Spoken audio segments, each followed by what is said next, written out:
Welcome to today's 5 Good Minutes on the 10 Commandments. Today we'll be considering the 9th commandment with Kurt Bjorklund. The 10 Commandments give us instructions that many people across cultures, across religions would say, these are pretty good commands for all of humanity.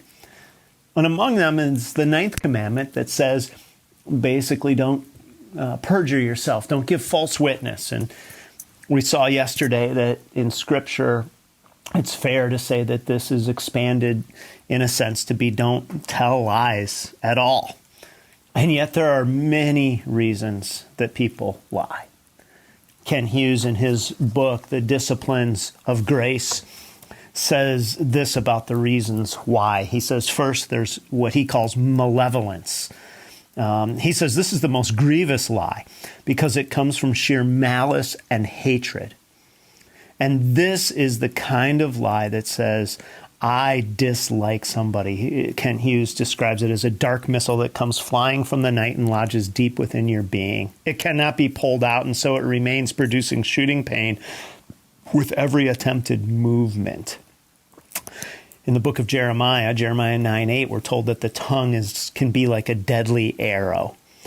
In 9:3, it says that the tongue can be like a bow that shoots lies. And Jeremiah's metaphor sees the tongue as something like an archer being ready to shoot things that bring destruction. So there's malevolence. Secondly, there's fear. And this is the fear of being found out. And so sometimes it's a simple word of, well, I started the report, or I'm on my way home, or yeah, I did that. And it's a result of just seeming like it's easier to tell somebody that I did something than to disappoint them that I didn't start it. Sometimes it's embarrassment.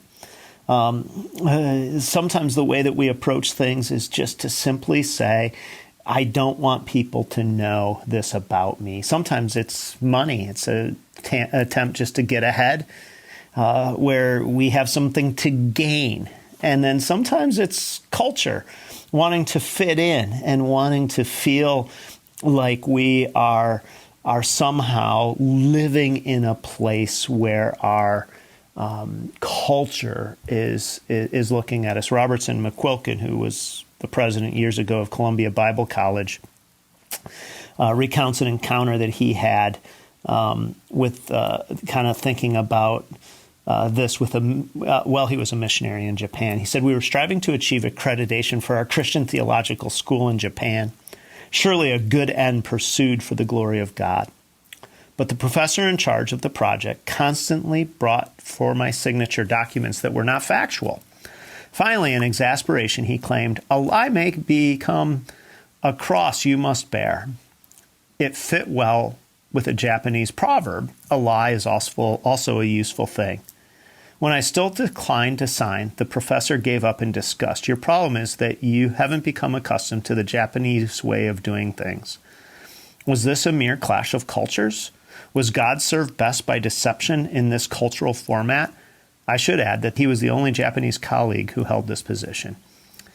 And what he's just simply saying is sometimes it's just so expected that we might lie that it becomes a motivation. So let me ask you today, if you were to be honest with yourself, because often we lie to ourselves as well, but if you were to be honest with yourself, when you say something that isn't true, or you misrepresent something to somebody, what tends to be your motivation? And is it worth it? Is it worth giving up your integrity before God to appease somebody, to gain something, to stave off a little embarrassment, to fit in with culture? Those are reasons that we often have for doing things the way we want to do them and ignoring the 9th commandment. Thanks for joining us. Be sure to check out all our content and podcasts on Orchard Hill Plus. You can find that and so much more on our website or the Orchard Hill app.